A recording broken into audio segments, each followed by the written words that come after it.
আমার দোস্ত, আমার ভাই, রমজানুল মুবারক শেষ সময় চলে আসে। আল্লাহ নবী সাল্লাল্লাহু আলাইহি ওয়াসাল্লাম রমজানের শেষ সময়ে ইবাদতের ভিতরে এমন ভাবে নিযুক্ত হয়ে যেতেন যেন মানুষ কোমরে গামছা বেঁধে নেমে যায়। কোমরে গামছা বেঁধে নামার মতো সাদ্দা মিজারা আল্লাহ নবীও যেন কোমরে গামছা বেঁধে নেমে যেতেন। এর অর্থ হলো ইবাদত ছাড়া আর কোনো কথা নবীর কাছে ছিল না। রমজানের শেষ দশক অনেক দামি, অনেক গুরুত্বপূর্ণ। সব জিনিসের শেষ টাইমটা অনেক দামি হয়, রমজানের শেষ সময়টা অনেক মূল্যবান হয়। যেমন এই শেষ দশকে আল্লাহ তাআলা শবে কদর রেখে দিয়েছেন। অনেকের ধারণা ছিল গত রাত শবে কদর হতে পারে, শুক্রবার রাত ছিল, আবার বেজোড় রাত ছিল। এখন সেটা ধারণাই শবে কদর সামনেও থাকতে পারে। এজন্য আমাদের চেষ্টা করা দরকার প্রত্যেকটা বেজোড় রাতে আমরা যেন আল্লাহর কাছে একটু বেশি, তুলনামূলক বেশি নামাজ, বেশি জিকির, বেশি কান্নাকাটি, বেশি দোয়া, বেশি চেষ্টা করতে পারি। আমার ভাই, এই বছর আমরা দুনিয়াতে আছি, আগামী বছর কে থাকবো না থাকবো আমাদের কারো জানা নেই। যে কোনো সময় আমার আপনার ডাক চলে আসতে পারে, চলে যেতে হবে। এই জায়গাটা থাকার জায়গা না, এখানে আল্লাহ কাউকে থাকার জন্য পাঠানো নাই, যেতেই হবে। কিন্তু কিছু জিনিস অর্জন করে নিয়ে যেতে হবে। ওই নেওয়ার জিনিসটার নামই হলো ইমান, নেওয়ার জিনিসটার নামই হলো আমল। যার ইমান আর আমল সুন্দর হবে তার পরকালটা পুরোটাই সুন্দর হবে। যার ইমান আর আমলে যত ত্রুটি হবে তার পরকালটার মধ্যে তত কষ্ট হবে। যার ইমান আর আমল একেবারেই থাকবে না তার পরকালটা পুরাটাই পুরা কষ্টের আর কষ্ট হয়ে যাবে। এজন্য আমার ভাই, হুজুর আকরাম সাল্লাল্লাহু আলাইহি ওয়াসাল্লাম রমজান মাসের গুরুত্ব বোঝাতে গিয়ে একদিন মিম্বরে ওঠার সময় আল্লাহ নবী প্রথম সিঁড়িতে পা রাখলেন আর বললেন আমিন। দ্বিতীয় সিঁড়িতে পা রাখলেন, বললেন আমিন। তৃতীয় সিঁড়িতে পা রাখলেন, বললেন আমিন। নামাজ শেষ করার পর সাহাবায়ে কেরাম জিজ্ঞেস করলেন, ইয়া রাসূলুল্লাহ, আজকে আমরা আপনার পবিত্র জবানে এমন কিছু শুনেছি যা ইতিপূর্বে কখনো শুনিনি। এক হাদিসে আছে নবীজি বলছেন, তোমরা কি শুনেছো? সাহাবারা বলছেন, জি ইয়া রাসূলুল্লাহ, আমরা তো সেই কথা শুনেছি। নবীজি বললেন, ফালাম্মা লাকিতু দারজাতাল উলা, যখন আমি প্রথম সিঁড়িতে পা রাখলাম, ক্বালা জিবরিল, জিবরাইল বলল, বাউদা মান আদরাকা রমাদান ফালাম ইউগফার লাহু, যে ব্যক্তি রমজান মাস পেল কিন্তু তার গুনাহকে মাফ করাইতে পারল না, সে ধ্বংস হয়ে যাক। আমি বললাম আমিন। ফালাম্মা রাকিতু দারজাতা সানিয়া, যখন আমি দ্বিতীয় সিঁড়িতে পা রাখলাম, জিবরিল বললেন, বাউদা মান যুকিরতা ইনদাহু ফালাম ইউসাল্লি আলাইক, বলতু আমিন। যার সামনে আপনার নাম উচ্চারণ হয় আর সে দরুদ পড়ে না, সেও ধ্বংস হোক। আমি বললাম আমিন। এরপরে ফালাম্মা রাকিতু দারজাতা সালিসা, আমি যখন তৃতীয় সিঁড়িতে পা রাখলাম, ক্বালা জিবরাইল, বাউদা মান আদরাকা আবাওয়াইহি আও আহাদাহুমা ফালাম ইউদখিলাহুল জান্নাহ, বলতু আমিন। জিবরিল বললেন, যে ব্যক্তি তার বাবা মা উভয়কে অথবা কোনো একজনকে বৃদ্ধ অবস্থায় নিজের কাছে পেল, তাদের সেবা যত্ন আর খেদমত করে নিজেকে জান্নাতি বানাইতে পারল না, ওই হতভাগা সন্তান ধ্বংস হয়ে যাক। আমি বললাম আমিন। আমার দোস্ত, আল্লাহ নবী সাল্লাল্লাহু আলাইহি ওয়াসাল্লাম তিনটি বিষয়ে জিবরিল আমিন বদদুয়া করলেন, নবীজি আমিন বললেন। এক নম্বর বিষয় যে রমজান পেল কিন্তু গুনাহ মাফ করাইতে পারল না। দুই নম্বর বিষয় যে নবীজির নাম শুনলো কিন্তু দরুদ পড়লো না। তিন নম্বর বিষয় যে বাবা মা উভয়কে অথবা কোনো একজনকে পেল কিন্তু তাদের সেবা যত্ন করে দোয়া নিয়ে জান্নাতি হতে পারলো না। তিনজনের জন্য বদদুয়া দিলেন কে? জিবরাইল আলাইহিস সালাম। কে বদদুয়া দিলেন? জিবরাইল আলাইহিস সালাম। আমিন বলে ওই দোয়া কবুল করার জন্য সাপোর্ট করলেন কে? মুহাম্মদুর রাসূলুল্লাহ সাল্লাল্লাহু আলাইহি ওয়াসাল্লাম। এই দোয়া কবুল হওয়ার ব্যাপারে আমাদের কোনো সন্দেহ আছে? জিবরাইল আলাইহিস সালাম নিচে থেকে আসেন বদদুয়া নিয়ে? নিচে থেকে আসেন নাই। আল্লাহ তাআলা জিবরাইলকে পাঠাইছেন। জিবরাইল এসে নবীজির কানে কানে বলছেন, আল্লাহ নবী আমিন বলে দিয়েছেন, ওই দোয়া নিঃসন্দেহে কবুল। এখন আমার ভাই, আমার দোস্ত, আমরা আজ রমজান মাসে আছি, আমরা আমাদের সামনে আমাদের নবীজির নাম মুবারক উচ্চারিত হয়, আমাদের অনেকের বাবা মা এখনো দুনিয়াতে বেঁচে আছে। এই তিন জিনিসের মাধ্যমে নিজেদের মুক্তি নেওয়া আমাদের জন্য অতীব জরুরি। রমজান মাস থাকার পর, আসার পর গুনাহ মাফ করাইতে যে পারে না, সে কেন ধ্বংস? কেন ধ্বংস? রমজান মাস এমন একটা মাস, যে মাসের প্রতিটা মুহূর্তে মুহূর্তে আল্লাহ পাকের রহমত বর্ষিত হতে থাকে। অন্য সময় তো অর্ধেক রাত চলে গেলে আল্লাহ প্রথম আকাশে এসে ডাকেন। রমজান মাস যেন এমন একটা মাস যে পুরোটা সময় আল্লাহ বান্দাকে ডাকতে থাকেন যে বান্দা আমাকে ডাকো, আমার দিকে ফিরে আসো। এক হাদিস শরীফে আছে, একজন ফেরেশতা আছে যাকে এই কথা বলে দেওয়া, প্রত্যেক রাতে প্রত্যেক দিনে ক্ষণে ক্ষণে সে চিৎকার করে আওয়াজ দিতে থাকে, ইয়া বাগিয়াল খাইরি আকবিল ওয়া ইয়া বাগিয়াশ শাররি আকসির। তার ডাকের অর্থ হলো, হে কল্যাণের দিকে অগ্রসর ব্যক্তি, তুমি আরো অগ্রসর হও, আরো অগ্রসর হও। যত অগ্রসর হবা ততই তোমার লাভ আর লাভ হতে থাকবে। আর বলতে থাকে, ওয়া বাগিয়াশ শাররি আকসির, হে অকল্যাণের দিকে ধাবমান ব্যক্তি, তুমি অকল্যাণের পথে আর হেঁটো না, আর অগ্রসর হয়ে না। দয়াময় রহমান জান্নাতের দরজা খুলে বসে আছে, দয়াময় রহমান জাহান্নামের দরজাগুলো বন্ধ করে দিয়ে রাখছে। আরে তুমি তো জাহান্নামের দিকে ছুটছো, আর ছুটে না, থাইমা যাও, তুমি থাইমা যাও। এইভাবে ঘোষণা হতে থাকে। যখন ঘোষণা হয় যে ভাই অমুক জায়গায় ট্রাক আসছে, সেখানে মাল দেওয়া হচ্ছে, এর মানে অবশ্যই ট্রাক সেখানে আছে, গেলে পাওয়া যাবে। ফেরেশতাকে আল্লাহ ঘোষণার মধ্যে লাগাইছেন, এর অর্থ আল্লাহ 24 ঘন্টা বান্দাদেরকে ক্ষমা করার জন্য, বান্দাদেরকে মাফ করার জন্য আল্লাহ জান্নাতের দরজা খুলে বসে দিয়েছেন। এই জন্য আমার ভাই, রমজান পাওয়ার পরেও যে নিজেকে মাফ না করাইতে পারে, ওর ধ্বংস অনিবার্য হয়ে যাবে। আমাদের চিন্তা করা দরকার, মাফের জন্য আমি কতটুকু প্রচেষ্টা করতেছি। এক হাদিসের মধ্যে আসছে, আল্লাহ তাআলা রমজান মাসের প্রত্যেক দিনে 6 লক্ষ মানুষকে ক্ষমা করে থাকেন। আরেক হাদিসে আসে 10 লক্ষ মানুষকে ক্ষমা করে থাকেন। প্রতিদিন ইফতারের সময় 6 লাখ 10 লাখ মানুষকে ক্ষমা করে থাকেন। এই সংখ্যাটা শুধুমাত্র আমাদেরকে বোঝানোর জন্য বলা হয়েছে যে 10 লাখ 6 লাখ আল্লাহর ক্ষমা 10 লাখের মাঝেও না, আল্লাহর ক্ষমা 6-এর মাঝেও না। আল্লাহর ক্ষমা তো তার জন্যই যে ক্ষমার জন্য হাত পাতবে, তার জন্যই আল্লাহ ক্ষমা। এটা সংখ্যা বুঝাইছে বান্দা, 10 লাখ মাফ করে দেবো, তুমি 10 লাখের একজন হতে পারো না। যখন রমজানের শেষ দিন আসবে, শেষ ইফতারের সময়, সারা রমজানের যত মানুষকে আল্লাহ ক্ষমা করেছেন, শেষ ইফতারের সময় আল্লাহ তত পরিমাণ মানুষদেরকে ক্ষমা করে দিবেন। এই জন্য ক্ষমার জন্য আমার ভিতরে একটু চাহিদা লাগবে, একটু আগ্রহ লাগবে, একটু আগ্রহ লাগবে, আমার ভিতরে একটু আগ্রহ তৈরি করা লাগবে যে হ্যাঁ আমি ক্ষমা চাই। এটা বলতে হবে যে আমি ক্ষমা চাই, এটা বলতে হবে আমি মাফ চাই। এটা আমি এতটুকু আমি বলবো না আমার রবের কি ঠেকা পড়ছে আমাকে ক্ষমা করার জন্য, আমার ভিতরে যে আগ্রহ না থাকে। এজন্য আমার ভাই, আমার দোস্ত, নিজেদের ভিতরে ক্ষমার তলব, ক্ষমার আগ্রহ সৃষ্টি করা দরকার। নিজেদের ঘরওয়ালাদের ভিতরে তৈরি করা দরকার।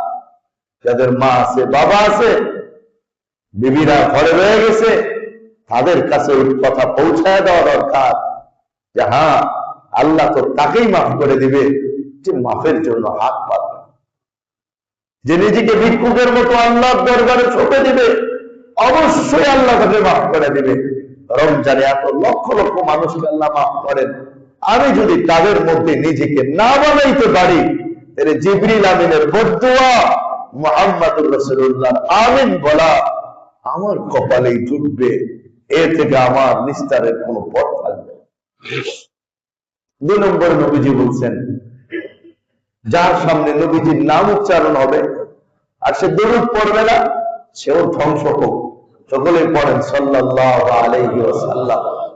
আমার ভাই, আমার দোস্ত, দরুদের মর্যাদা অনেক বেশি। আল্লাহ নবীর প্রতি দরুদ ও সালাম পেশ করা এর মর্যাদা অনেক বেশি। এমন একটা কাজ যেটা আল্লাহ নিজে করেন, মানে আল্লাহ নিজে করেন। ইরশাদ করেন, ইন্নাল্লাহা ওয়া মালাইকাতাহু ইউসাল্লুনা আলান নবী ইয়া আইয়ুহাল্লাযীনা আমানু সাল্লু আলাইহি ওয়া সাল্লিমু তাসলিমা। নিশ্চয় আল্লাহ এবং তার রাসূল, আল্লাহ এবং তার ফেরেশতাগণ আল্লাহর নবীর উপর দরুদ পড়েন। তো আল্লাহর দরুদ আমাদের মতো না, ফেরেশতাদের দরুদও আমাদের মতো না। নবীর উপর দরুদ, আল্লাহর দরুদের অর্থ হলো আল্লাহ তার নবীর উপর খাস রহমত বর্ষণ করেন। ফেরেশতাদের দরুদ অর্থ হলো ফেরেশতারা নবীজির দারাজাত বুলন্দির জন্য আল্লাহর কাছে দোয়া করেন। আমাদের দরুদ হলো আল্লাহুম্মা সাল্লি আলা মুহাম্মাদ।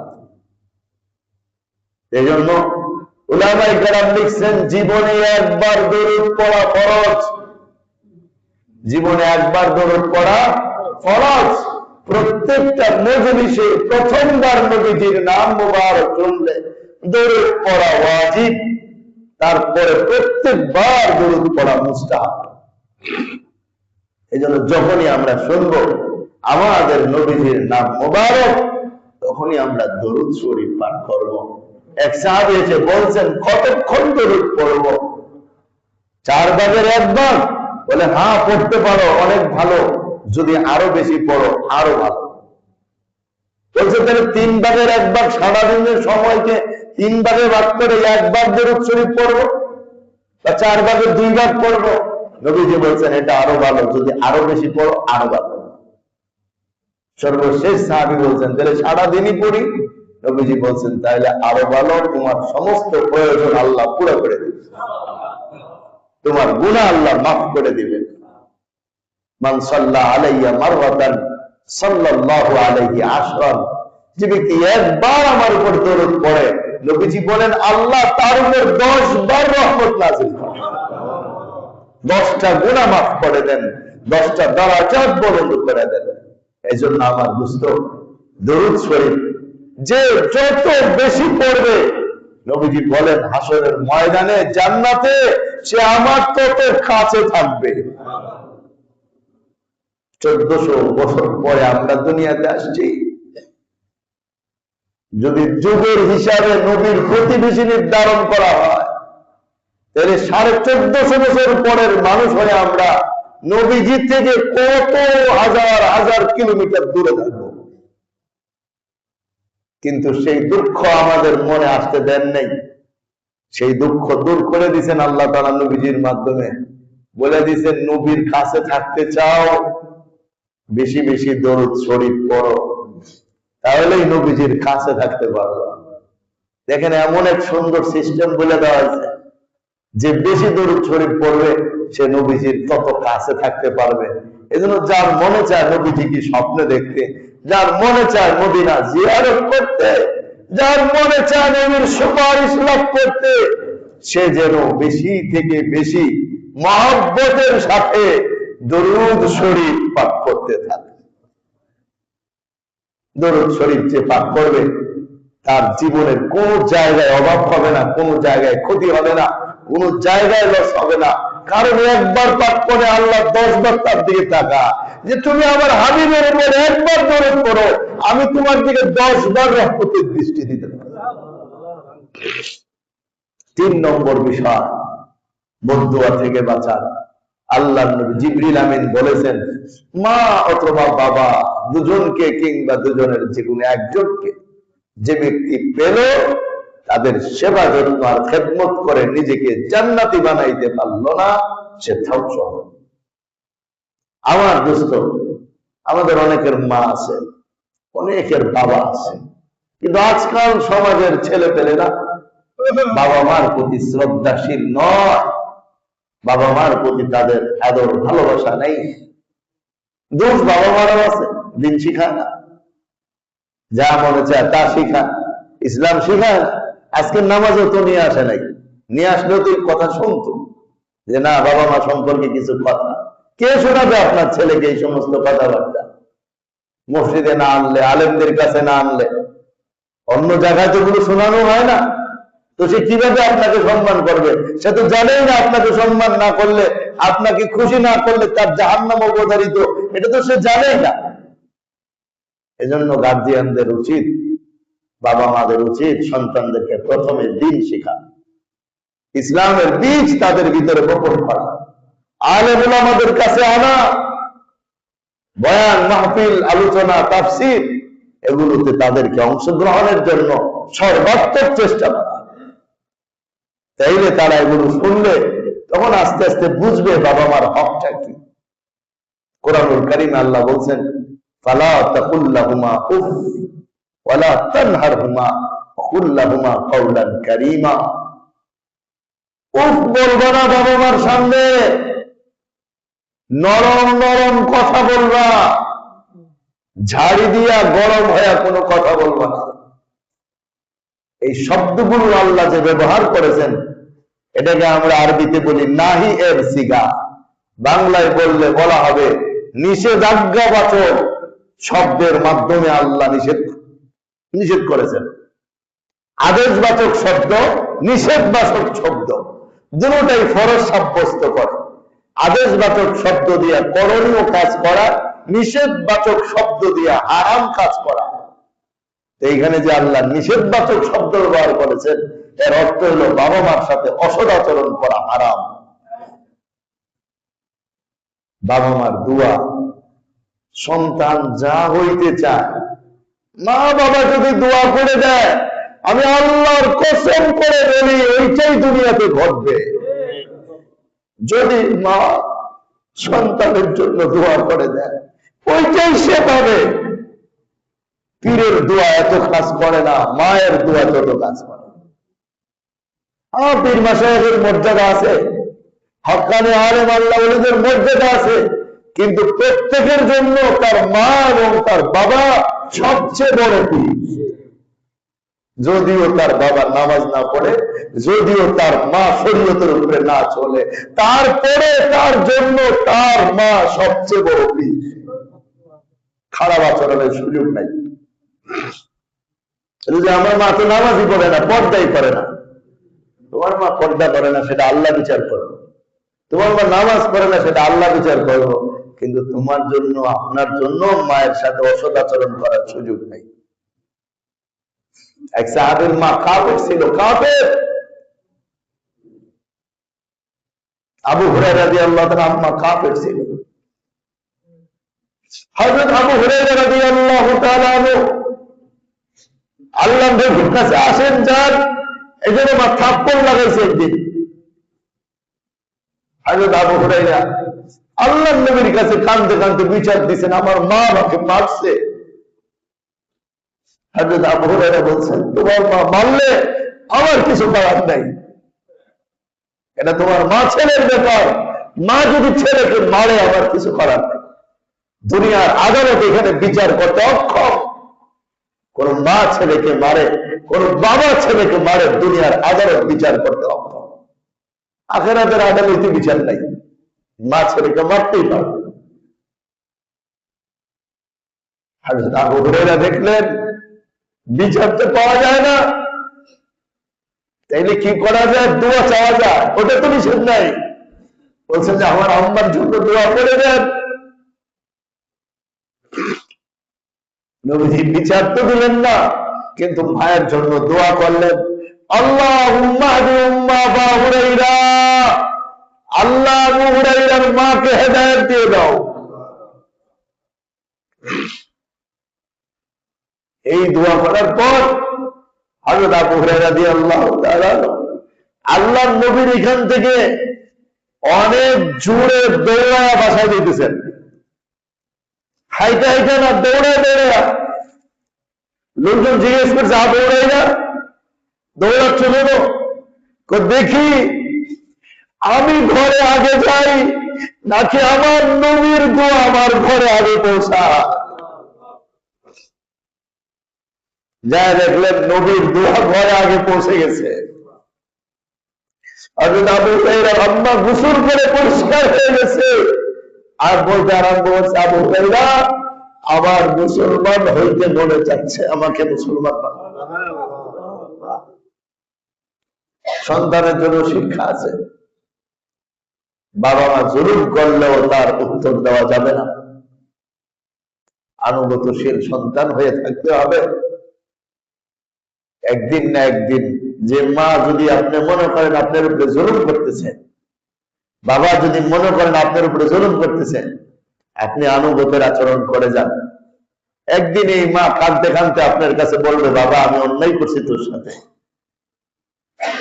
আমি তো তার বদলা দিতে পারব না, আল্লাহর কাছে তোর জন্য দোয়া করে যাই, আল্লাহই তোকে তার বদলা দিয়ে দিবে। এই মজমা জিজ্ঞেস করলে অনেক মানুষ পাওয়া যাবে যারা আজকে মা বাবার দোয়ায় অনেক উঁচা জায়গায় বসে আছে, যারা মা বাবার দোয়া অনেক সম্মানের জায়গায় পৌঁছে গেছে। এজন্য সবাইকে বলি, মা বাবা যেমনই হোক, মা বাবা তো মা বাবাই। ফালা তাকুল লাহুমা উফ ওয়ালা তানহারহুমা কুল লাহুমা কাওলান কারীমা। কারীম মানে একেবারে নম্র, হীন, দুর্বল অবস্থা মা বাবার সাথে আচরণ করতে হবে। এর ব্যতিক্রম করা কবিরা গুনাহ, এইভাবে চলা মা বাবার সামনে ফরজ। এই জন্য যদি আজকের আলোচনা শুনে কারো কাছে মনে হয় যে না মাকে কষ্ট দিয়ে রাখছি, বাবাকে কষ্ট দিয়ে রাখছি, তাহলে বলবো সরাসরি পায়ে হাত রেখা, দুই হাত দিয়া মার পা ধরে, দুই হাত দিয়া বাবার পা ধরে মা বাবাকে খুশি করে দিতাম, যে মাফ করে দেন, ভুল হয়ে গেছে, আপনাদের সাথে ভুল করে ফেলছি। ওই হাত পায়ে ধরতে হবে কেন? ফাইন্নাল জান্নাতা তাহতা আকদামি উম্মিক। আপনার জান্নাত তো আপনার মায়ের পায়ের নিচে, আপনার জান্নাত তো আপনার বাবার পায়ের নিচে। যেই পায়ের নিচে জান্নাত, ওই পায়ে ধরতে সুবিধা কি? তালা চাবি দিয়ে খুলতে গেলে তালা তো ধরা লাগবে, চাবি ঢুকাইতে তালাকে ধরা লাগে। মায়ের পায়ের নিচে জান্নাত খুলতে গেলে মায়ের পা ধরা লাগবে। মায়ের কাছে মাপ চেয়ে নিতে হবে যে মা তোমার হক আদায় করতে পারিনি, ঢাকা শহর থাকি, বাচ্চাদেরকে নিয়ে অল্প টাকা বেতন পাই, বাসা ভাড়া দিয়ে সব চলে যায়, তোমাদের খোঁজ খবর নিতে পারি না, মা মাফ করে দিও। যদি মা বাবা অভাবে থাকেন, কষ্টে থাকেন, নিজেরা কম খেয়ে হলেও মা বাবার হক আদায় করবে। তারা কিন্তু একদিন না খায় আমাকে খাওয়াইছে, তাদের সমস্ত শখ কুরবানি দিয়ে আমাকে বড় করছে। যেমন আপনি আপনার সন্তানকে আদর যত্ন করে বড় করেন, তারা একদিন আপনাকে এইভাবে কষ্ট করে বড় করছে। আর ঢাকায় থেকে ভুলে গেলেন তাদের কথা। সুখ শান্তিতে পড়ে, মায়ের সাথে রাখ, বাবার সাথে রাখ। 1 ইঞ্চি জমিও যদি আপনাকে না দেয়, সপ্তাহ যদি কাউকে দিয়ে দেয়, তারপরে আপনি আপনার বাবা মার সেবা করা আপনার জন্য ফরজ। 1 ইঞ্চিও যদি আপনাকে না দেয়, রাগ করতে পারবেন না, রাগ করতে পারবেন না। রাগ করলে রহমান নারাজ হয়ে যাবে। আপনাকে কিছুই না দেন, দেওয়ার মালিক কি বাপ মা? দেওয়ার মালিককে, যিনি দেওয়ার অনুমতি দিবেন আপনি করেন, দেখবেন এরপরে আপনাকে কি পরিমাণ আল্লাহ দেয়।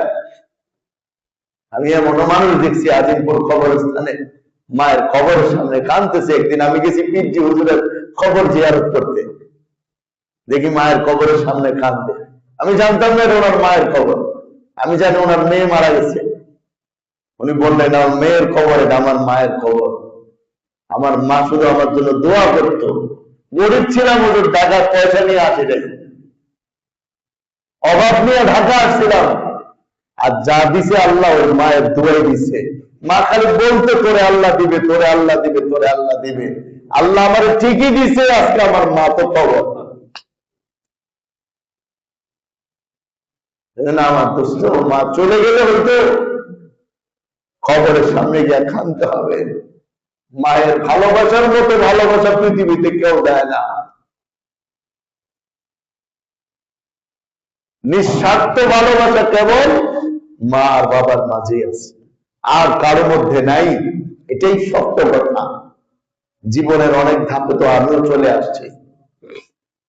এই জন্যই নবীজি বলছেন বাউলামান আদরাকা আবাওয়াইহি, বাবা মাকে পাইল অথবা কোন একজনকে পেল, কিন্তু তাদের সেবা যত্ন করে মন খুশি করে নিজেকে জান্নাতি বানাইতে পারলো না, ওই পুরা কপালটা ধ্বংস হয়ে যায়, ওর ধ্বংস অনিবার্য। এই জন্য আমার দোস্ত, এই তিনটা বিষয় খুব গুরুত্বের সাথে আমরা রাখবো। আল্লাহ আমাদেরকে তৌফিক দান করেন। ছোট্ট কয়েকটা মাসআলা, সদকাতুল ফিতর রমজানের শেষ পর্যায়ে গুরুত্বের বিষয়। নবীজি সাল্লাল্লাহু আলাইহি ওয়াসাল্লাম এক হাদিসের মধ্যে সবাইকে সদকাতুল ফিতর দিতে বলছেন। সব ধনী গরিব সবাই সদকাতুল ফিতর দাও। আর এমনি সদকাতুল ফিতরের নিয়ম হলো, বর্তমান সময়ে গত সপ্তাহে হুজুর বলে গেলেন 2,60,000 টাকার কথা বলছেন সর্বনিম্ন যাকাতের মালিক হয়। এই পরিমাণ সম্পদ, টাকা পয়সা রূপা সোনা সম্পদ কারোর কাছে থাকলে সে যাকাত দিবে, সদকাতুল ফিতরও দিবে।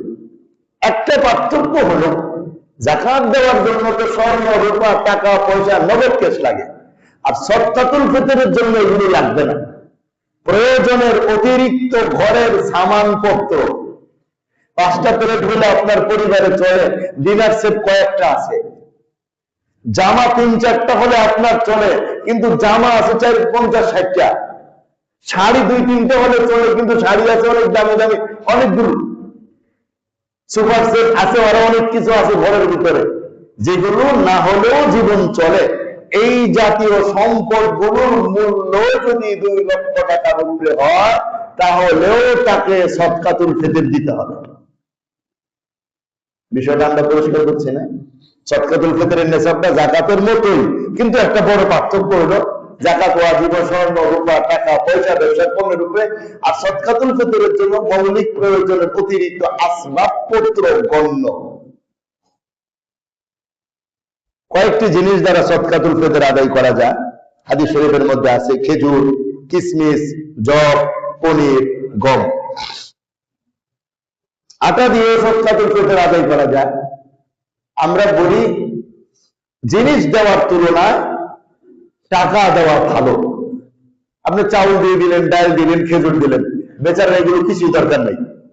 আপনি দিলেন 1400 টাকা দামের কেজির খেজুর, এই বেচারা সবগুলো নিয়ে 1000 টাকা বেচে ফেলাইছে। 3.5 কেজি খেজুর দিচ্ছেন, 1 কেজি 1400 টাকা, মোট যা দাম হয়ে গেছে প্রায় 4580 টাকার খেজুর। এবার দরকার টাকা, এ নিয়ে এগুলোর একজনের কাছে 1000 টাকা বিক্রি করে দিছে, তাহলে লাভ হয়েছে না লস হয়েছে?